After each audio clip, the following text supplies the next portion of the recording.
The United Nations General Assembly, on the initiative of Nurbak, then the ambassador of the UN of Kyrgyzstan, has proclaimed 20 February as the World Day of Social Justice, with an emphasis on the reduction of poverty. The People's Revolution Against Poverty has had its share of victories.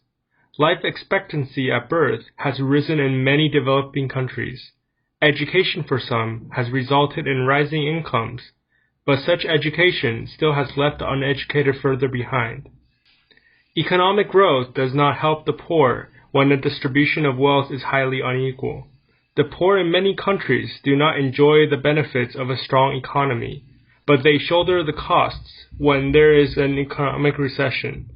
As traditional family or clan-based welfare systems decline without new government-funded institutions put in place, many people are marginalized. The term, the People's Revolution, was officially used by Henry A. Wallace, then Vice President of the United States, in setting out U.S. aims in 1942. This was the first time that the war aims of a state were not stated in terms limited to the national interest of that state. Wallace, who had first been the Secretary of Agriculture, and who had to deal with the severe depression facing U.S. agriculture during the 1930s, was proposing a worldwide New Deal based on the cooperative action of all humanity. Wallace said, "The People's Revolution is on the march. When the freedom-loving people march, when the farmers have an opportunity to buy land at reasonable prices and to sell the produce of their land through their own organizations, when workers have the opportunity to form unions and bargain through them collectively, and when the children of all people have an opportunity to attend schools, which teach them the truth of the real world in which they live. When these opportunities are open to everyone, the world moves straight ahead.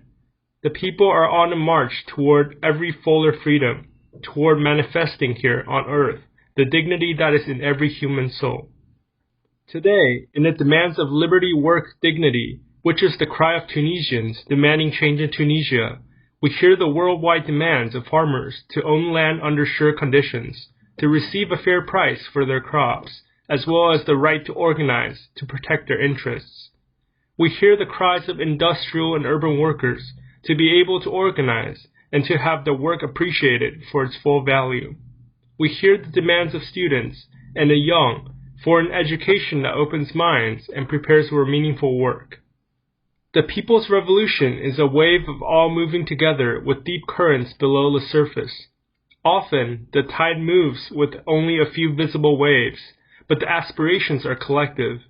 There are two aspects to the People's Revolution for social justice. The first is to remove current obstacles. We advance social justice when we remove barriers that people face because of gender, age, ethnicity, religion, and belief, sexual orientation, and citizenship.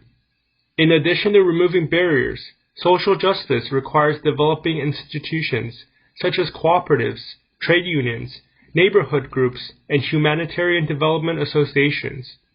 The World Day of Social Justice is a call to all who believe in building rather than destroying, and who embrace diversity as a means of progress rather than as a threat.